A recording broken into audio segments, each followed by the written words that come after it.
दिसत होतं. मग स्वतंत्र हिंदुस्थानच्या संघराज्यामध्ये हिंदू मुस्लिम एकतेचं वचन गांधीजींना हवं होतं.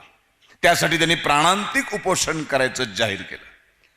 खरं तर न्यायाधीश महोदय, मला कळेना की ह्या कारणासाठी प्राणांतिक उपोषणाची गरजच काय आहे.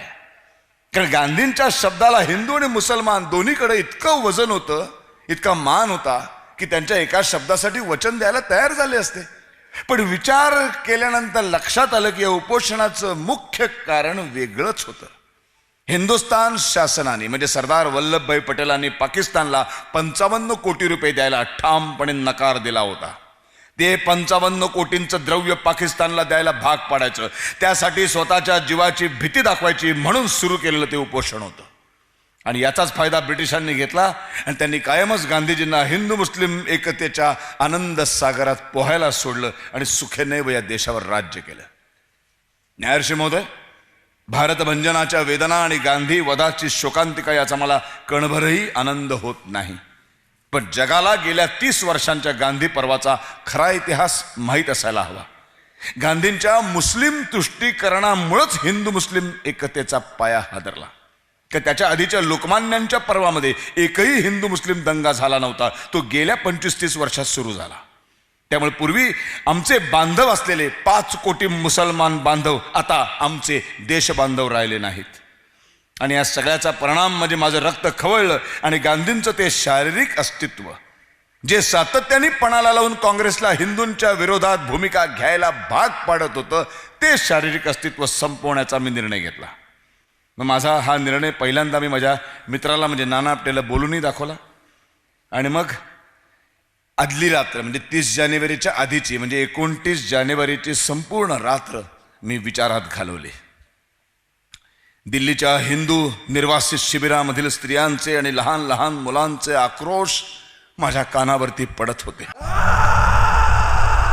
दिल्लीच्या कडाक्याच्या थंडीमध्ये पाकिस्तानमधून आलेल्या 10 लाख हिंदू निर्वासितांची अवस्था डोळ्यासमोरून हलत नव्हती. थंडीपासून बचाव करण्यासाठी स्त्रिया आणि लहान मुलं इमारतीत, मंदिरामध्ये, मशिदीमध्ये जात तर मशिदीमधून त्यांना बाहेर काढण्यात आलं. आणि तेव्हाही गांधीजी बघ्याची भूमिका घेतली आणि गप्प बसले. हे सगळं पाहिल्यानंतर दुसऱ्या दिवशी म्हणजे 30 जानेवारीला राष्ट्रहितासाठी मी गांधी नावाचा देह संपवला. Order order.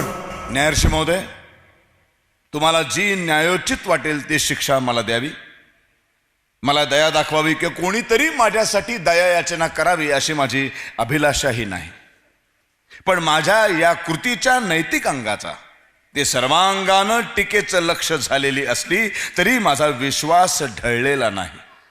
भविष्यातील कोणा एका दिवशी इतिहासाचे प्रामाणिक लेखक माझी कृती तोलतील आणि तिचं मूल्य पडताळून बघतील यात मला तिळमात्र शंका नाही.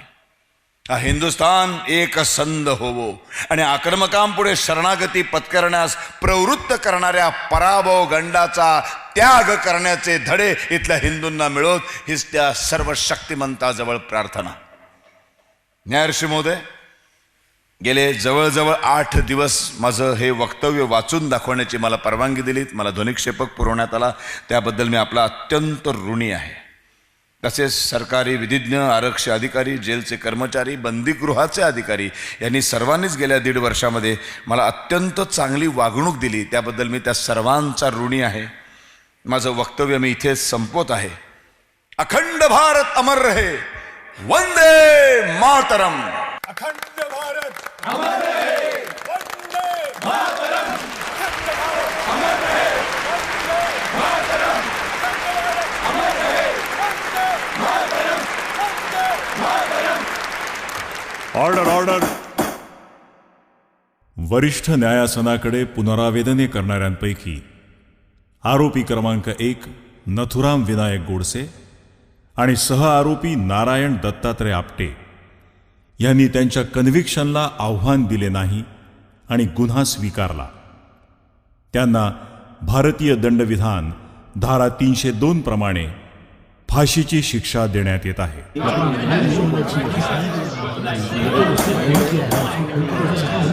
Order order. नथुराम विनायक गोडसे याने प्रामाणिकपणे हत्येव्यतिरिक्त जे आरोप केले गेले होते त्याबद्दल युक्तिवाद केला. स्वतःचे अधिवक्तव्य स्वतःच मांडले, त्यात वस्तुस्थितीच्या घटकांचे विवेचन केले. त्यात त्याची आत्मलक्षणीय क्षमता प्रत्ययास येते. कोणत्याही विधिज्ञाला भूषणावह ठरेल अशा पद्धतीने त्याने आपले विवेचन केले. नथुराम शालांत परीक्षा उत्तीर्ण होऊ शकला नाही हे त्याचे निवेदन ऐकून खरे वाटत नाही. त्याचे वाचन प्रचंड आहे. इंग्रजीवरचे त्याचे प्रभुत्व वाखाणण्याजोगे आहे. विचार स्वच्छपणे गोंधळ निर्माण न करता मांडण्याची त्याची कला वाखाणण्याजोगी आहे. संपूर्ण केसमधील नथुरामचे शेवटचे निवेदन हे सर्वश्रेष्ठ आकर्षण होते. कित्येक तास तो बोलत होता. त्याचे बोलणे ऐकून संपूर्ण न्यायालय इतके भावनाविवश झाले की त्यांचे उसासे हुंदके ऐकू येत होते. त्या प्रेक्षकांना जर न्यायदानाचे काम करण्यास सांगितले असते तर नथुराम निर्दोष आहे असाच निर्णय त्यांनी प्रचंड बहुमताने दिला असता ह्यात तिळमात्र शंका नाही.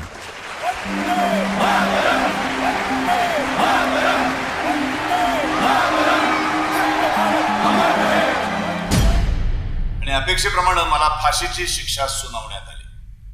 पण अपेक्षेप्रमाणे माझं म्हणणं मात्र लोकांपर्यंत पोचूच दिलं गेलं नाही. म्हणजे या स्वतंत्र लोकशाही राष्ट्रामध्ये माझं म्हणणं लोकांपर्यंत पोहोचवण्याचा माझा अधिकार आणि माझं म्हणणं ऐकून घेण्याचा सर्वसामान्यांचा अधिकार पायदळी तुडवला गेला. आणि कोणी केलं? सत्य अहिंसेच्या पुजाऱ्यांनी. न्यायमूर्तींचं निकालपत्र वाचून झाल्यानंतर त्यांची पाठ वळते न वळते तोच सरकारी आदेशानुसार तिथल्या उपस्थित सर्व वर्तमानपत्राच्या प्रतिनिधींच्या हातातले सगळे कागद वह्या ज्याच्यावर माझं निवेदन लिहिलेलं होतं ते खेचून त्याच्या चिंध्या केल्या गेल्या. त्यानंतर त्यांना धमकावण्यात आलं की नथुराम गोडसेचं एक जरी वाक्य वर्तमानपत्रामध्ये छापलं तर त्याचे भयंकर परिणाम भोगावे लागतील. सत्य अहिंसेच्या पुजाऱ्यांनी सत्य गाडलं होतं, दडपलं होतं. न्यायमूर्ती निकालपत्र वाचून दाखवत असताना त्यांच्या चेहऱ्यावरच्या रेषा अशा सुम्हानं विणल्यात की काय असं वाटायचं. निकाल ऐकल्यानंतर आमचे शेख साहेब इतकं चिडचिडल्यासारखं करत होते, पण ती चिडचिड आमच्यावरती नव्हती, स्वतःवरती होती. म्हणजे तिरडी बांधणाऱ्या माणसाची तत्परता मला त्यांच्या हालचालींमध्ये दिसायची. आता कर्तव्य म्हणून तिरडी तर बांधलीच पाहिजे, पण याच तिरडीवरून आपण आपल्या प्रेमाच्या माणसाला घेऊन जाणार, त्याला शेवटचा अग्नी देणार या कल्पनेने डोळ्यातले अश्रू तर थोपवता येत नाही. अगदी सहजपणे तिरडी वाहून देणारे मजबूत खांदे अजून तरी निर्माण झालेले नाही. रोज संध्याकाळी मी शेख किंवा सावंत आम्ही बुद्धिबळ खेळत असतो. त्याही दिवशी असा संध्याकाळी मी बुद्धिबळ खेळायला निघालो.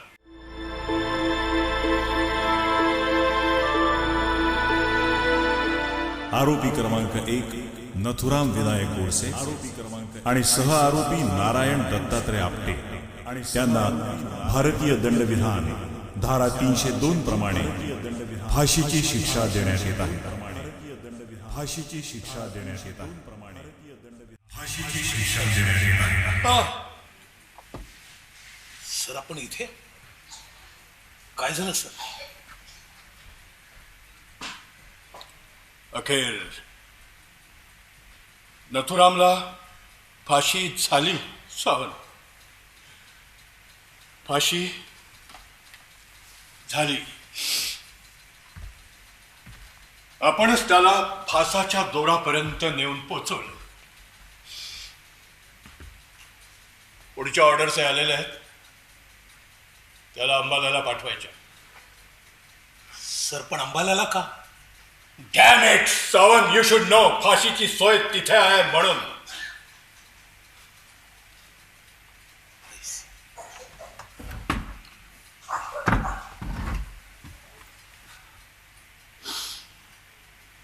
सावंत, नथुरामचं सगळं सामान, त्यांच्या सील केलेल्या सगळ्या वस्तू आज संध्याकाळीच पॅक करून ठेवण्याच्या सूचना द्या. अंबाल्याची पोलीस पार्टी उद्या सकाळपर्यंत इथे पोहोचेल. त्यांच्याकडील वस्तू म्हणाल तर फक्त 3च. भगवद्गीता, भगवा ध्वज आणि अखंड हिंदुस्थानचा नकाशा. त्यासाठीच नथुराम मला फाशीची प्रोसिजर विचारत होते सर. काय? हेच की फासावर नेताना हातपाय बांधतात का, आणखी काय काय करावं लागतं. सर मी विचारलं त्यांना, आणखी काय करायचंय तुम्हाला? अहो फासाचा दोर तर स्वतःच्या हातानंच आपल्या गळ्यात अडकवून घेतलात ना तुम्ही.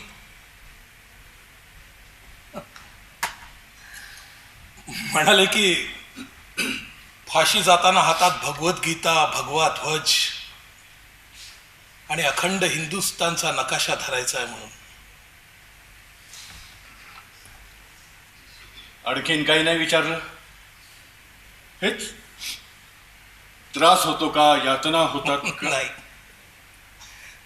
म्हणाले की गांधी वधाबरोबर मी माझ्या मृत्यूवर तेव्हाच शिक्कामोर्तब केलंय. हा आतापर्यंत जगलोय ते केवळ वधामागची भूमिका जगासमोर मांडता यावी म्हणून.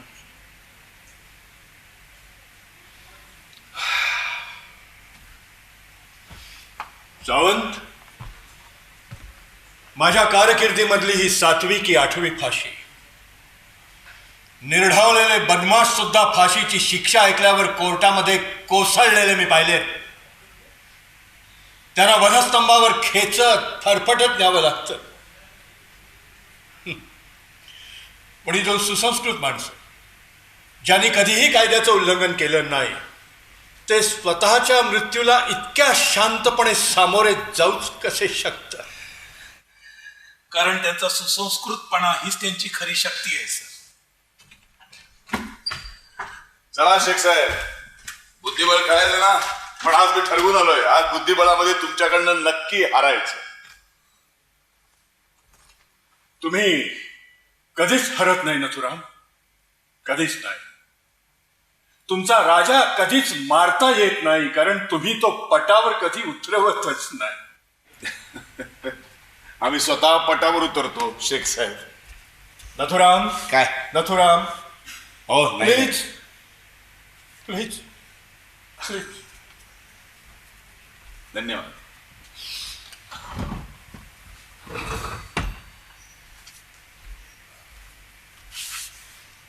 अगदी खरं बोललात तुम्ही नथुराम. तुम्ही स्वतः पटावरती उतरता, पण तुम्ही नेहमी स्वतःच स्वतःला शह देता, समोरच्याला कधी संधीच देत नाही. मग शह द्यायचा येतात अंबाल्याला, फाशीची सोय तिथं आहे ना. म्हणजे खरं तर माझी इच्छा होती येरवड्याला फाशी द्यावी, आई वडिलांची शेवटची भेट तरी घेता आली असती. अहो मग तसा अर्ज का नाही करत तुम्ही? आता इच्छा व्यक्त करायचा अधिकारच मला नाही सावंत. मला अटक केल्यानंतर सही करून काय दिलं काही आठवतंय का? Body receipt. उद्या अंबाल्याच्या पोलीस पार्टीला सुद्धा नथुराम गोडसेचा चार्ज देणार नाही तुम्ही, बॉडीचा चार्ज देणार. त्यामुळे त्या बॉडीची डेड बॉडी होणं ही एक फॉर्मॅलिटी आहे. हा, आई वडिलांची भेट हवी, ती त्यांना मला शेवटचं पाहता यावं, भेटता यावं म्हणून. कारण मी दिल्लीला यायला निघालो तेव्हाच त्यांचं शेवटचं दर्शन घे.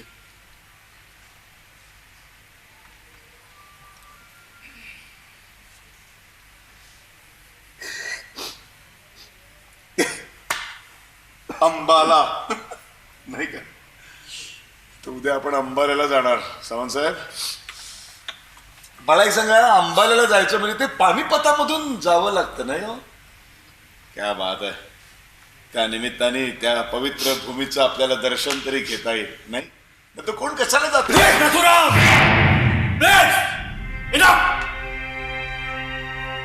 अरे बंद कर तुझं हे असलं बोलणं.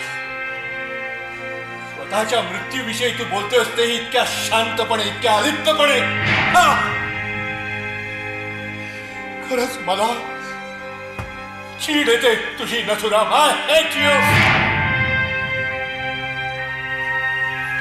अरे कसला बनलायस तू? सांग ना, कसला बनलायस? आमच्यासारखा हाडा मासाचाच बनलायस ना, का पत्थरातून घडलायस? नथुराम, अरे तुला कळत कसं नाही, उद्या तुला फाशी दिली जाईल. You won't be this world man. त्यानंतर हे जग तू नाही पाहू शकणार. ते सूर्यचंद्र, ते पक्षी, ती झाडं, तो निसर्ग, ह्यातलं तुला काहीही दिसणार नाही. And how can I hate people like you. Nathuram, तू असा असशील याची मला थोडीशी जरी कल्पना असती ना, तरी केस मी स्वीकारलीच नसती. इनफॅक्ट तुझ्या आसपासही फिरकलो नसतो मी. नेव्हर. खरंच तू खूप वेगळा आहेस Nathuram. Really you are different. काय केलंय मी? तेच तर आहे ना नथुराम, तू काहीही करत नाहीस तरीही माणसाच्या हाडामासात, रक्तात तू भिनत जातोस एखाद्या विषाणू सारखा. I can't get you out of my system man. No, I can't. Nathuram, तुझ्या मानेभोवतीचा फासाचा दोर मी या माझ्या हाताने विणलाय. पण आता असं वाटतं की ती वीण मलाच उसवता येईल का?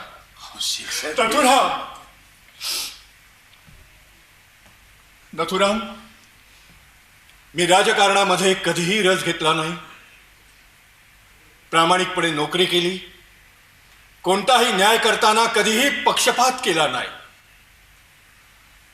पण काल कोर्टामध्ये तुझं निवेदन ऐकलं आणि सगळ्यांचा तिरस्कार वाटायला लागला मला. सगळ्यांचाच. पाकिस्तानचा, मोहम्मद अली जिनाचा आणि गांधीचा सुद्धा. नथुराम, त्या दिवशी तुम्ही मला विचारलं, शेख तुमच्या कमरेला पिस्तूल आहे, तुम्हीही कधी कुणाला मारलं असेल? मारलं. चौघांना मारलं. त्याकरता सरकारने माझा गौरव केला, मला मेडल सुद्धा दिलं. पण खरंच सांगतो नथुराम, इतकी वर्ष त्या मेडल विषयी वाटणारा सगळा अभिमान पुरता गळून पडला. आम्ही भेकड रे, भेकड. आम्ही पिस्तुलाचे जाप ओढले, पण ते ह्या वर्दीच्या चिलखताच्या आडून. पण तू मात्र चाप ओढलास नथुराम, तुझ्या अंगावर कुठलंही चिलखत नसताना. That's why you are different. नाही शेख साहेब, मला एवढं मोठं करू नका. मी एवढा मोठा नाही. माझ्या अंगी थोडाफार मोठेपणा असलाच तो फक्त एवढाच आहे की ज्या वेळेला राष्ट्रहितासाठी जे करणं गरजेचं होतं ते मी केलं, कोणत्याही परिणामांची पर्वा न करता. पण माझ्याही अंगावरती चिलखत होतं. काश्मीरमध्ये माझ्या शूर सैनिकांनी सांडलेल्या रक्ताचं चिलखत, माता भगिनींच्या भ्रष्ट झालेल्या शिलाचं चिलखत, पाकिस्तानमधून आलेल्या हिंदू निर्वासित स्त्रियांच्या, लहान लहान मुलांच्या आक्रोशांचं चिलखत. सर्वात महत्वाचं म्हणजे सावरकरांच्या विचारांचं आणि आचारांचं चिलखत. म्हणून मी एवढं मोठं धारिष्ट्य करू शकलो. That's why I am not different.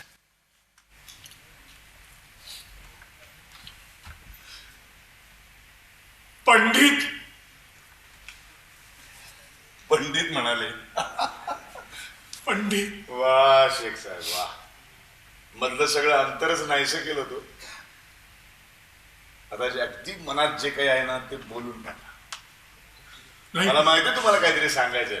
नाही पंडित, नाही नाही.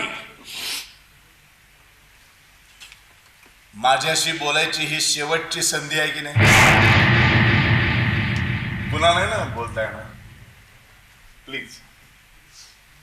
पंडित, कोर्टामध्ये तुमच्या बसण्याच्या जागी फुलं कोण ठेवतं असं तुम्ही नेहमी मला विचारायचं. तुम्ही नेहमी उत्तर द्यायचं टाळायचं. कोणत्या तोंडाने उत्तर देणार होतो मी पंडित? लाज वाटायची मला.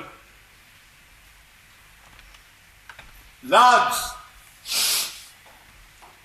सरकारनं केस जिंकावी म्हणून मी तुमच्या मानेभोवती पुराव्याचे बळकट पाश इथे बांधत होतो, आणि त्याच वेळी तिथे माझ्याच घरातला एक माणूस दिवस रात्र तुमच्यासाठी अल्लाकडे दुआ मागत होत. माझी मुलगी जुबैदा.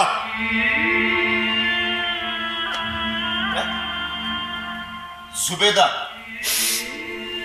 हो पंडित, माझी जुबेदाच नेहमी कोर्टामध्ये तुमच्यासाठी फुलं पाठवायची.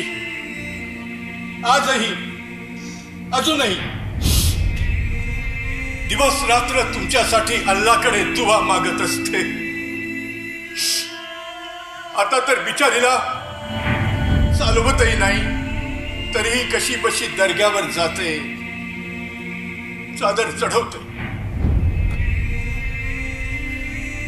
काय झालंय तिला? शेख साहेब, काय झालंय काय तिला? नाही, झालं नाही, होणार आहे. शी इज प्रेग्नंट. तिला म्हणून नको इतके कष्ट घेऊस.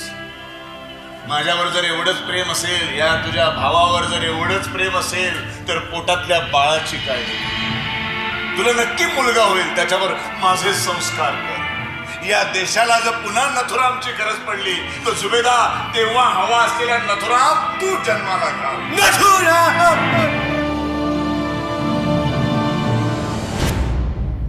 पुण्यातल्या काही महिला माझ्या आईला म्हणजे लक्ष्मीबाईंना भेटायला गेल्या होत्या. सांगत होत्या, लक्ष्मीबाई तुमच्या मुलाला फाशी होणार नाही, फाशी रद्द होईल, त्याचं जन्मठेपेत रूपांतर होईल वगैरे वगैरे. त्यावर दुसरी इयत्ता शिकलेली माझी आई काय म्हणाली माहितीये? असं कसं होईल? माझ्या नथून तर गांधींची हत्या केली, त्याला फाशीच झाली पाहिजे. त्याला जर का फाशी झाली नाही तर या देशामध्ये यापुढे कायद्याचं राज्य नसेल. त्या माझ्या आईला एकदा तरी पाहता यावं, भेटता यावं एवढीच इच्छा होती. पण माझी खात्री होती गोपाळची बायको सिंधू मला भेटायला, माझं शेवटचं दर्शन घ्यायला अंबाल्याला नक्की. आणि खरंच सिंधू आली. आई बैठिए यहाँ.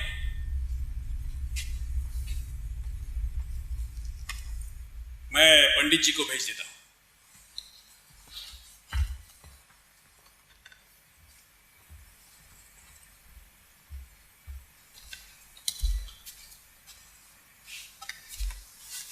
अण्णा, सिंधू, अण्णा,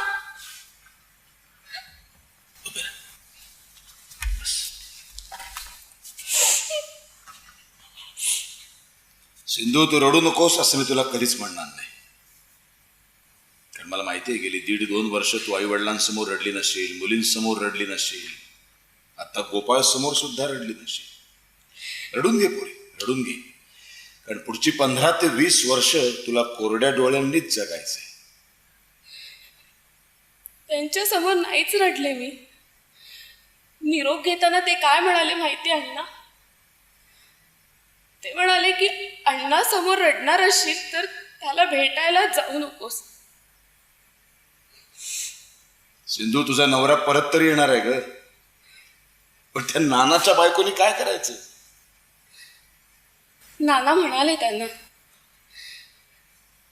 की माणूस उद्याच्या दिवसाच्या दुःखाच्या कल्पनेत आजचे सुखाचे क्षण वाया घालवतो.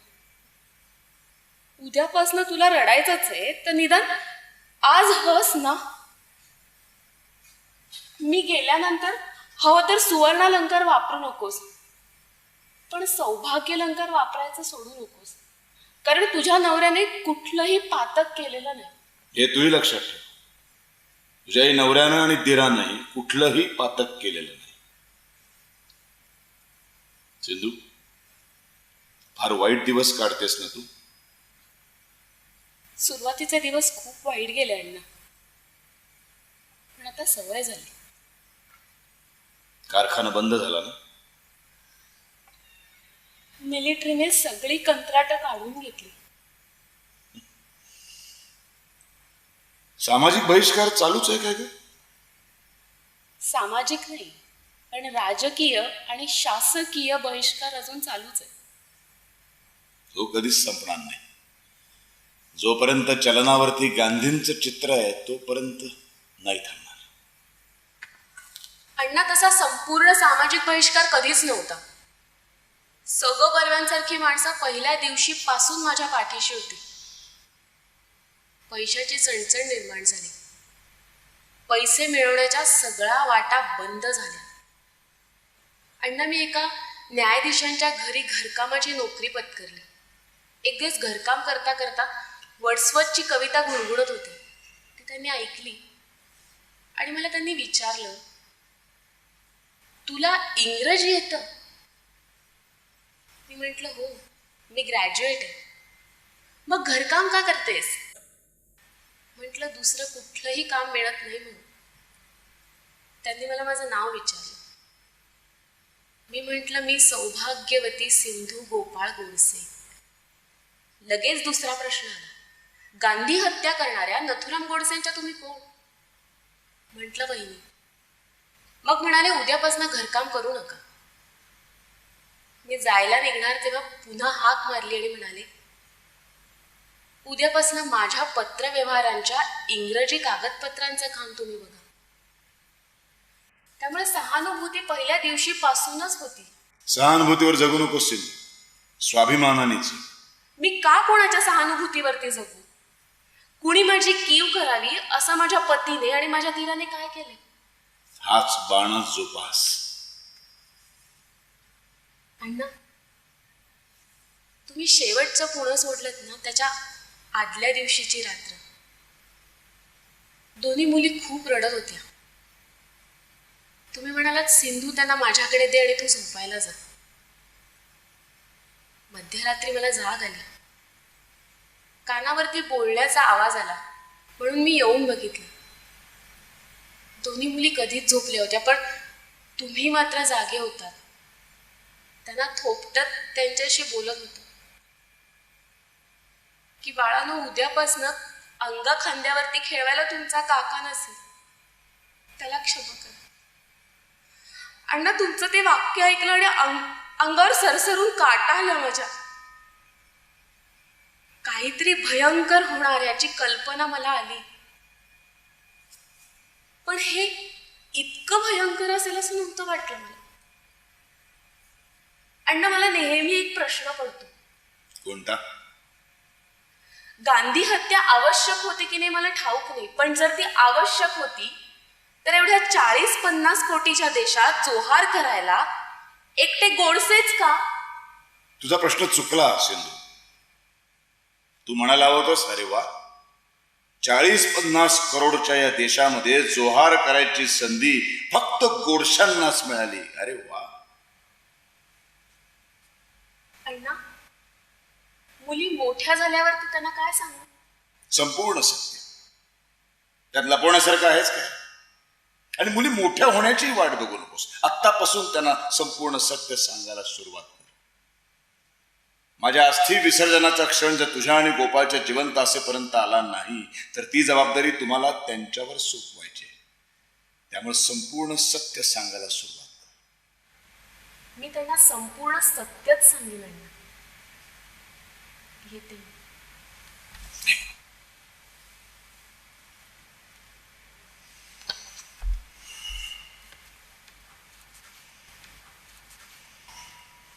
अण्णा, गांधी हत्येचा दिवस सगळा देश शोक दिन म्हणून पाळेल, पण मी मात्र तो दिवस तुमचा हौतात्म्य दिन म्हणून साजरा करेन.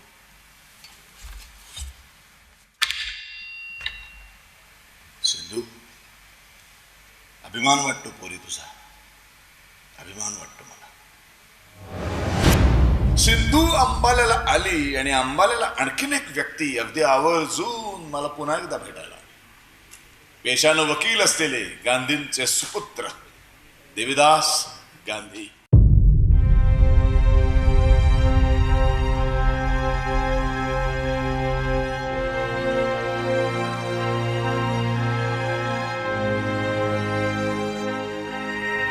पंडितजी, जी, देवीदास गांधी आहे. काय देवीदास का